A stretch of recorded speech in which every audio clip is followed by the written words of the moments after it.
बरेली में भारतीय जनता पार्टी ने 8 बार के सांसद संतोष गंगवार का टिकट काटकर उनकी जगह पर संघ से जुड़े पूर्व मंत्री सतपाल गंगवार को टिकट दिया है। जिसके बाद हमारे साथ में बात करने के लिए मौजूद हैं वरिष्ठ पत्रकार डॉक्टर पवन सक्सेना जी, उनसे बात करते हैं। पवन भैया, आपसे जानना चाहेंगे इससे क्या फ़र्क पड़ने वाला है जो टिकट कटा? देखिए होता क्या है कि फ़र्क तो कुछ नहीं है ख़ास क्योंकि ये भारतीय जनता पार्टी का अपना फ़ैसला है और उन्होंने एक कंटिन्यू काम कर रहे हैं लगभग 8 साल तक 8 बार पार्लियामेंट में रिप्रेज़ेंट किया उन्होंने बरेली को।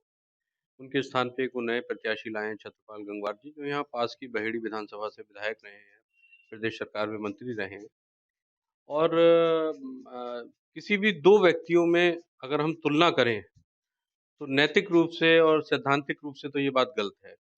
क्योंकि कोई भी 2 व्यक्ति एक से नहीं हो सकते, यूनिफ़ॉर्म नहीं हो सकते। दोनों की क्वालिटी अलग-अलग होंगी, दोनों के काम करने के तौर-तरीके अलग-अलग होंगे। तो संतोष जी का कार्यकाल बहुत अच्छा कार्यकाल रहा है, उन्हें जनता ने बहुत प्यार दिया, जैसा कल आपने देखा कि मुख्यमंत्री जी की सभा में भी उन्होंने इस बात को कहा। तो मुझे लगता है कि अब एक नया प्रयोग है भारतीय जनता पार्टी का और उस उनके कार्यकर्ता किस प्रकार से इसको लेते हैं, ये देखना होगा। सतपाल गंगवार और संतोष गंगवार में दोनों में से कौन बेहतर है? हाँ, ये थोड़ा-सा ऐसा सवाल है जिसका जवाब देने के लिए शायद मैं ठीक पात्र नहीं हूँ। दोनों ही बेहतर हैं।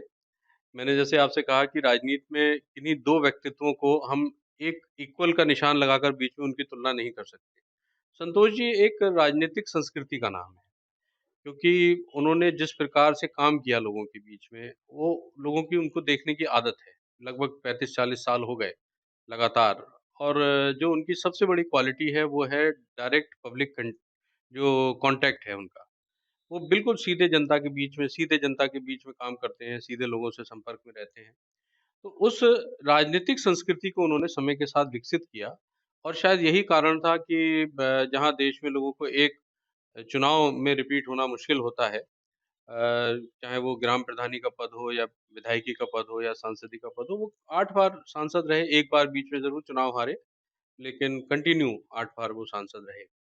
तो ऐसी परिस्थिति में उन्होंने एक राजनीतिक संस्कृति को जन्म दिया और उसको लोगों ने पसंद किया। अब जहाँ तक छत्रपाल जी की बात है, छत्रपाल जी बढ़िया व्यक्ति हैं, शिक्षक रहे हैं, मिलनसार हैं, विनम्र हैं और मुझे लगता है कि भारतीय जनता पार्टी ने जो फैसला किया है उनके नीति निर्धारकों ने, वो बहुत सोच-विचार कर ही किया होगा। संतोष जी के बारे में ये कहा जाता है कि उनको टिकट देने का मतलब जीत का सर्टिफ़िकेट ले लेना। लोकतंत्र में देखिए मैं इस तरह की बात को तो नहीं मानता हूँ, क्योंकि 2009 में उनको जो वर्तमान में इस समय इंडिया अलायंस के जो कैंडिडेट हैं परवीन सिंह ऐरन उन्होंने चुनाव हराया भी था और हर चुनाव पिछले चुनाव से अलग होता है।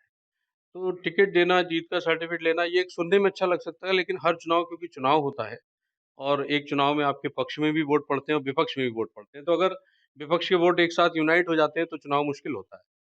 तो हाँ, लेकिन ये बात ज़रूर है कि संतोष जी अच्छा चुनाव लड़ते थे और उनके ट्रैक रिकॉर्ड को देखते हुए ये माना जा सकता है कि वो मतलब बेहतर चुनाव लड़ते हैं। संतोष जी का टिकट कटने के बाद बरेली की राजनीति में खास तौर से भारतीय जनता पार्टी में ऐसा लग रहा है एकदम से भूचाल सा आ गया हो। कई दिनों तक काफ़ी उठा-पटक रही। सतपाल जी के साथ कोई खड़ा नज़र नहीं आया, ना संगठन से खड़ा कोई नज़र आया। क्या कहें? मैं जितना भारतीय जनता पार्टी और उनके विचार परिवार को समझता हूँ, मुझे ऐसा लगता है कि ये बातें बहुत प्रारंभिक हैं। क्योंकि भारतीय जनता पार्टी का एक काम करने का एक तरीका है, एक नेचर है, एक उनकी कार्य संस्कृति है, जिसमें वो अनुशासन के साथ बंधकर ऊपर से नीचे की ओर कार्य करते हैं और नीचे से ऊपर की ओर कार्य करते हैं। तो मुझे नहीं लगता कि ऐसा कुछ हो जाएगा जिसमें कोई बहुत बड़ा तूफ़ान आने वाला हो। भारतीय जनता पार्टी का अपना एक काम करने का तरीका, उनका एक अपना सिस्टम है और वो उनका सिस्टम अपनी जगह पे काम करेगा। अगर दोनों के बीच की बात की जाए तो अब कैसा चुनाव रहेगा इस बार? क्योंकि पहले संतोष जी लगातार चुनाव लड़ते रहे, तो इस बार सतपाल गंगवार नया चेहरा है क्योंकि वो बहेड़ी से आते हैं और बहेड़ी जो विधानसभा है, वो बरेली लोकसभा में भी नहीं आती। नहीं देखिए, मैंने आपसे पहले भी इस बात को कहा कि हर चुनाव पिछले चुनाव से अलग होता है और ये बात ठीक है कि लोगों को संतोष जी की कमी महसूस होगी। लेकिन ये बात भी ठीक है कि एक वर्ग ऐसा भी है जिसको एक नयापन भी महसूस हो। तो छत्रपाल जी आए हैं तो छत्रपाल जी के बारे में मुझे लगता है बहेड़ी भी बरेली जनपद का ही हिस्सा है। भले ही वो बरेली लोकसभा का बिल्कुल। हिस्सा नहीं है, लेकिन बरेली जनपद की ही एक वो तहसील है। तो लोग उनको जानते हैं, ऐसा नहीं कि वो पूरी तरह से अनजान हैं। तो अब क्योंकि वो प्रत्याशी हैं और अब वो प्रत्याशी के रूप में अपने चुनाव अभियान को आगे बढ़ा रहे हैं, तो 10-15 दिन में चीज़ों में और परिस्थिति में बदलाव आ जाएगा। और चुनाव क्योंकि चुनाव होता है, तो क्या परिस्थिति होगी ये हम लोगों को और 15-20 दिन बाद पिक्चर क्लियर इस बार समाजवादी पार्टी की ओर से प्रवीण सिंह गैरन को टिकट दिया गया है। उन्होंने 2009 में संतोष जी को हराया भी था और इस बार तो सपा और गठबंधन भी है कांग्रेस का। क्या देखिए, एरन साहब जो हैं श्री प्रवीण सिंह एरन बरेली से विधायक भी रहे हैं, राज्य सरकार में मंत्री भी रहे हैं। पहले कांग्रेस में रहे हैं, वर्तमान में समाजवादी पार्टी में हैं। उनकी पत्नी यहाँ श्रीमती सुप्रिया एरन बरेली से मेयर भी रही हैं। तो विपक्ष की राजनीति का एक मजबूत चेहरा प्रवीण सिंह एरन है और मुझे लगता है कि चुनाव यहाँ पर चुनाव की तरह होगा और हम और आप दोनों क्योंकि पत्रकार हैं और हम लोग किनारे पे बैठ के लहरों को गिन के ही काम चलाते हैं, तो हम लोग एक चुनाव देखेंगे और उस चुनाव का रिज़ल्ट कुछ भी हो सकता है। क्या कहना चाहेंगे संतोष गंगवार जी और छत्रपति गंगवार जी, 2 चेहरे अब सामने हैं। इन दोनों में सबसे बेस्ट अगर बात की जाए तो कौन? संतोष गंगवार जी चूंकि राजनीति के बहुत पुराने खिलाड़ी हैं। हर आदमी का कल्चर होता है, अपना काम करने का तौर तरीका होता है, बड़े सरल सौम्य, हर किसी को अपना बनाने में वो उनको महारत हासिल है। और मैं अगर कहूँ तो संतोष गंगवार राजनीति का एक बहुत बड़ा पुस्तकालय है। अब उनकी तुलना किसी से करना ये शायद राजनीति के क्षेत्र में बेईमानी होगी। छत्रपाल गंगवार जी उनसे चूंकि राजनीति में जूनियर है, वे भी बरेली जिले की एक बहेड़ी विधानसभा के विधायक रहे हैं, पूर्व मंत्री भी रहे हैं।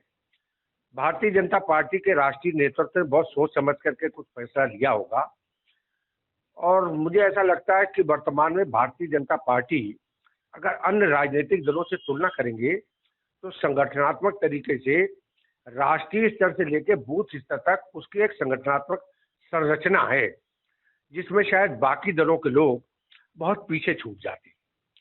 इसलिए तुलना तो नहीं, लेकिन मुझे ऐसा लगता है कि राष्ट्रीय नेतृत्व के जो निर्णय है उसको पार्टी के कार्यकर्ताओं ने स्वीकार कर लिया है और राजनीति में जब कुछ परिवर्तन जरा सा भी होता है तो उस परिवर्तन के मद्देनजर थोड़ी बहुत उठापटक नीचे होता ही है, आलोचना समालोचना। हम लोग अगर राजनीतिक दृष्टि से देखें तो वर्तमान में भारतीय जनता पार्टी के कार्यकर्ता जिस शिद्दत के साथ में काम करते हैं उस शिद्दत के साथ बाकी राजनीतिक दलों के कार्यकर्ता काम कर पाए, ऐसा उनका नेतृत्व उनको तैयार नहीं कर पा रहा है। तो अगर बात की जाए बरेली के चुनाव की तो कैसा लग रहा है इस समय का चुनाव? चुनाव होता है और राजनीति में किसी के बारे में भविष्यवाणी कर देना शायद न्यायोचित नहीं मुझे लगता है। मुझे ऐसा लगता है कि इस चुनाव में नेक टू नेक लड़ाई अभी तक नजर आ रही है। जैसे जैसे चुनाव की सरगर्मियां आगे बढ़ेंगी तो शायद स्थितियां चुनाव आने के एक हफ्ता पूर्व तक बहुत कुछ स्पष्ट बरेली की जनता अपने आप कर देगी।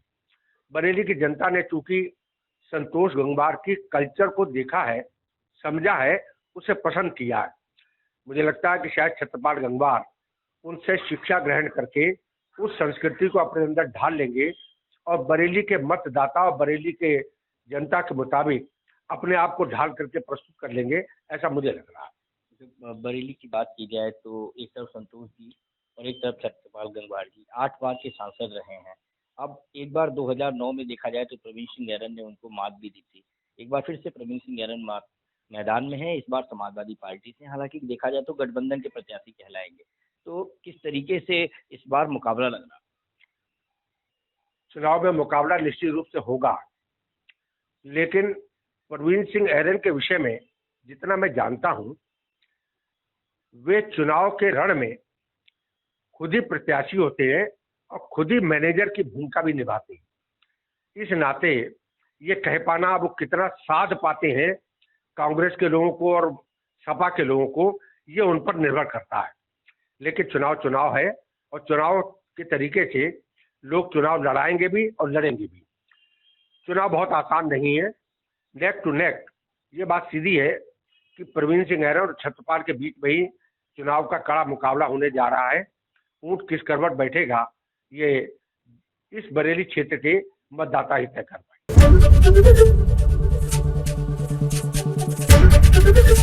एबीपी गंगा, खबर आपकी, जुबान आपकी।